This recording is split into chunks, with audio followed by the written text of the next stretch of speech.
नमस्कार दोस्तों, मैं हूं आपका दोस्त करण सिंह धनखड़। दोस्तों, आज बात करेंगे 80-20 और 90-10 की। आप सोचेंगे क्या उठपटांग बातें, लेकिन मैं आपको बता दूं, अब से आगे जो देश चलेगा वो इसी समीकरण और इसी फार्मूले पर, इसी सूत्र पर चलेगा। 80-20 तो आप लोगों ने पहले सुन लिया, आ गया था, वो बाबा ने वो बता दिया था फार्मूला। 80-20 पे देश चलाओ, ना कि देश की शिक्षा, स्वास्थ्य और विकास, उसको भूल जाओ। 80-20। अब अहमदाबाद अधिवेशन, गुजरात में जो अधिवेशन हुआ कांग्रेस का, वहां से निकल कर आया 90-10। इसकी तोड़ में, इसकी काट में निकल के आया कि भाई 80-20 से कैसे लड़ा जाए। तो ये 90-10 लाए। पहले 90-10 क्या है, थोड़ा सा एक सेकंड के लिए मैं 90-10 समझा देता हूं। इनका क्या फार्मूला है। इन्होंने कहा है कि हम जो है स्वर्ण और मुस्लिम और ब्राह्मण, इनके चक्रों में पड़े रहे और हमारे हिस्से का बीसी बैकवर्ड क्लास छटक गया। तो इन्होंने फार्मूला बनाया बैकवर्ड क्लास, मुस्लिम और जो है ना एससी सब मिला के कि 90% हो जाते हैं, बाकी बच गए 10%। तो 90% इनके और 80% इनके, और जनता के नाम पे कुछ नहीं। अब इसमें पूरी डिटेल में बात करेंगे मामला क्या है और ये कैसे इस देश को चलाना चाहते हैं, लेकिन देश की सच्चाई आज क्या है, थोड़ा सा उस पर बात कर लेते हैं। मैं आप लोगों के सामने एक लिस्ट पढ़ रहा हूं, जल्दी जल्दी पढ़ देता हूं, 1 मिनट में सारे नाम पढ़ देता हूं, लेकिन नामों पर गौर करना आप। मैं इसलिए पढ़ रहा हूं ये नाम, इन पर आप गौर करना कि ये नाम कौन सी कैटेगरी में आ रहे हैं। 90-10 में आ रहे हैं, 80 में आ रहे हैं, किस में आ रहे हैं, आप इनको समझने की कोशिश करना। मैं जस्टिस के नाम पढ़ रहा हूं जो सुप्रीम कोर्ट में जस्टिस हैं। नामों की लिस्ट इस तरह से है: CJI Sanjiv Khanna, Bhushan Ram Krishna Gavai, Suryakant, Abhay Oka, Vikram Nath, JK Maheshwari, BV Nagarathna, M Sundresh, Bela M Trivedi, PS Narasimha, Sudhanshu Dhulia, JB Pardiwala, Dipankar Datta, Pankaj Mithal, Sanjay Karol, Sanjay Kumar, Ahsanuddin Amanullah, Manoj Misra, Rajesh Bindal, Aravind Kumar, Prashant Kumar Mishra, KV Viswanathan, Vijay Bayan, शारसा वी नारायण भट्टी, सतीश चंद्र शर्मा, अगस्तिन देवरज, संदीप मेहता, प्रसन्ना बाला चंद्र बारुले, एन कोटेश्वर सिंह, महादेवन, मनमोहन, केवी विनोद चंद्रन, केवी विनोद चंद्रन, जयमाला बागची। ये नाम, इन पर गौर करेंगे तो मुझे लगता है ये 90 में से नहीं है, सारे के सारे 10 में से हैं जो इन्होंने जातीय समीकरण। और यहां ही बात नहीं रुकती, ये सुप्रीम कोर्ट है। ऐसी ही लिस्ट आपको हाई कोर्ट और नीचे की लोअर कोर्ट में भी मिलेगी। अब एक दूसरा खंबा, प्रेस में क्या हाल है। Times of India, Asha Rai, Kushangra Dixit, Suparna Roy, Vineet Upadhyay, Ishita Jairath, Ankita Anand, Asmita Dey, Anushka Khajuria, Ritika Gupta, ये टाइम्स ऑफ इंडिया के। जी के अगर देखेंगे, सुधीर चौधरी, राहुल सिन्हा, दीपक चौरसिया, रोहित रंजन, संजीव शर्मा, अमन द्विवेदी, सौरभ गुप्ता, अमन चोपड़ा, अदिति अवस्थी। अगर नेटवर्क 18 देखेंगे तो जखा जैकब, आनंद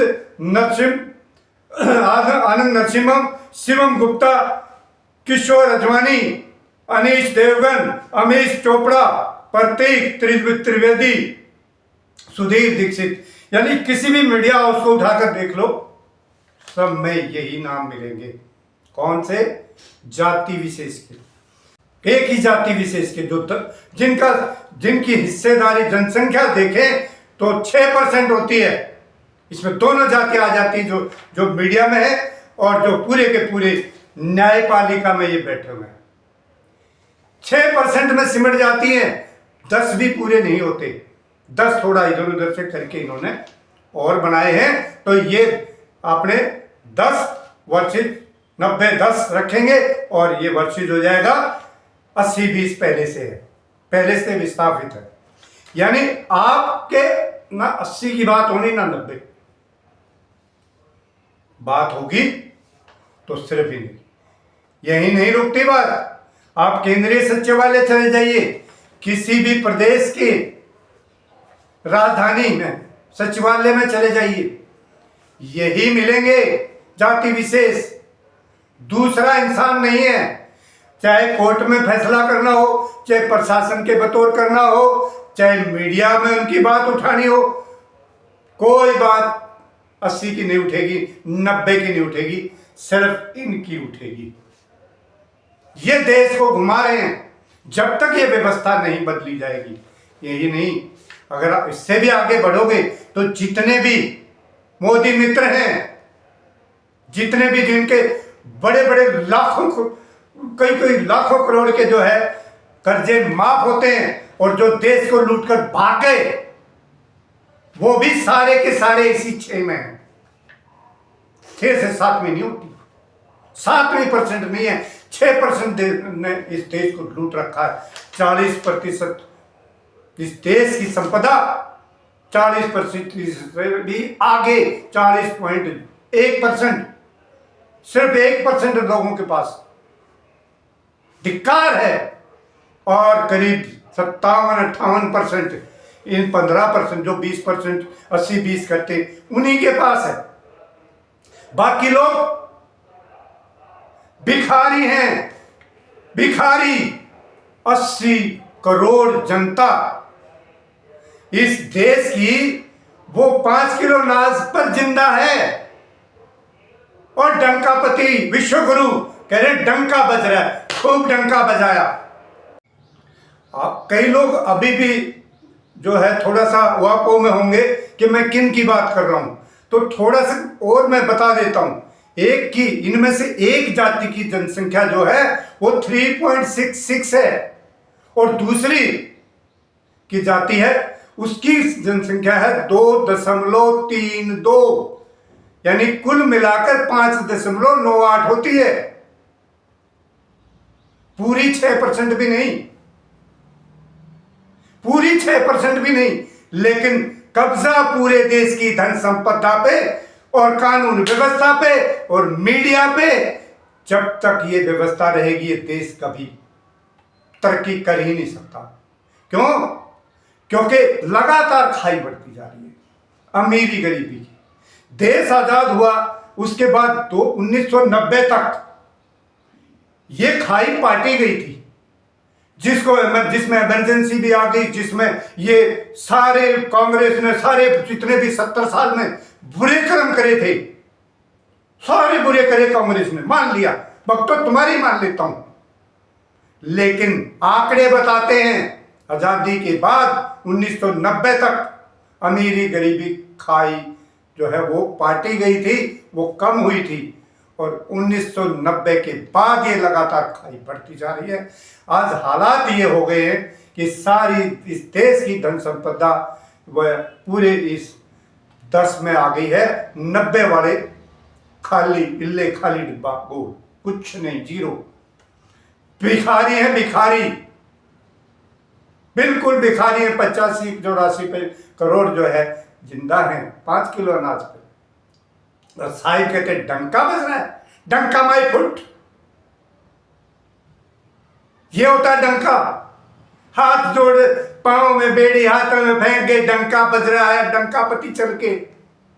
शर्म आनी चाहिए तुम लोगों को। और अब ये कांग्रेस भी इसी राह पे चल दी।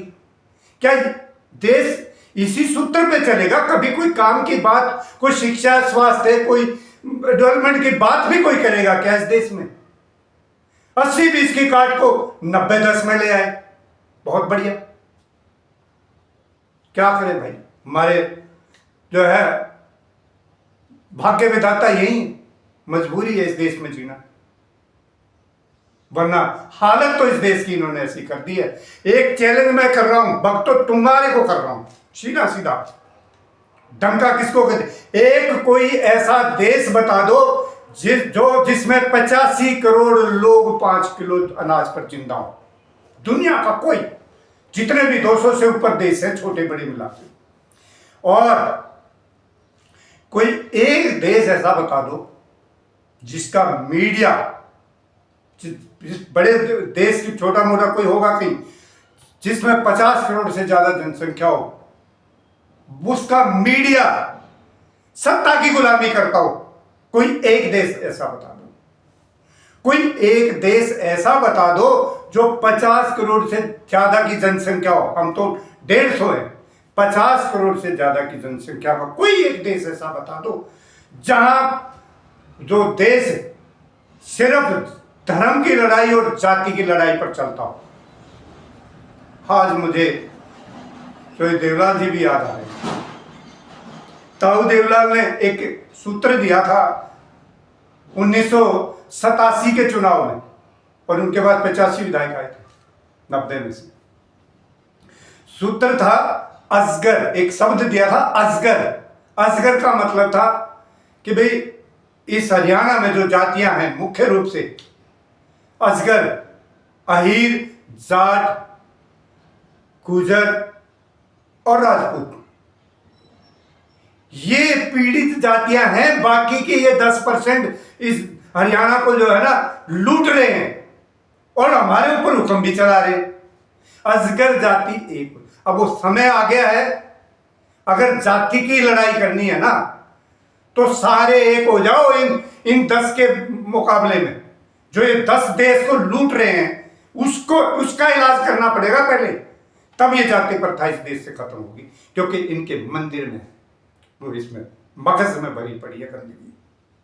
मंदिर गलती से सही याद आ गया, जितने भी आक्रांता हुए हैं, जितने भी बाहर से आए हैं, वो किसी किसान को लूटने, हमारे को लूटने नहीं आए।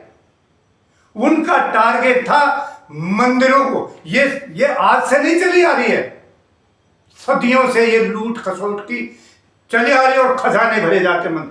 आज आप सोच भी नहीं सकते कि देश के ऊपर 250 लाख करोड़ का कर्जा हो गया और मंदिरों में मार भरा पड़ा, कोई इसका हिसाब किताब नहीं, कोई गिनती नहीं है। जब तुम वक्फ बोर्ड का हिसाब ले सकते हो तो इनका कब हिसाब लोगे? क्या इस देश को कर्जे से छुटकारा नहीं दिला जा सकता? वो अकूत धन संपत्ता को लूटने आते थे, यही हाल रहा। अगर इसी तरह से अराजकता फैली तो दिन दूर नहीं, फिर आक्रांता आएंगे और फिर लूट कर ले जाएंगे। समझ जाओ, अभी भी समझो, छोड़ दो इस जातिवाद को। इस देश का बेड़ा गर्क हो चुका है। ओबीसी वालों ने क्या समझा? बोले ये 1-2 जाति हुक्म चलाती हैं हमारे ऊपर, हम बड़े हैं, हम सबसे बड़े। ओबीसी को सबसे बड़ा स्वर्ण दिखा के और जातियों की लड़ाई कर दी। जिस प्रांत में हिंदू मुस्लिम नहीं हो सकता था, 2014 के बाद उस प्रांत में शुद्ध रूप से जातियों को बढ़वा दिया। ये है इनका चरित्र। संभलो, अब भी संभलो। मैं बार बार कहता हूं, ये देश बर्बादी में जा रहा है, ये देश गड्ढे में जा रहा है, समझ जाओ। तो साथियों, मैं इन्हीं शब्दों के साथ अपनी वाणी को देना चाहूंगा विराम। जय हिंद साथियों, जय भारत।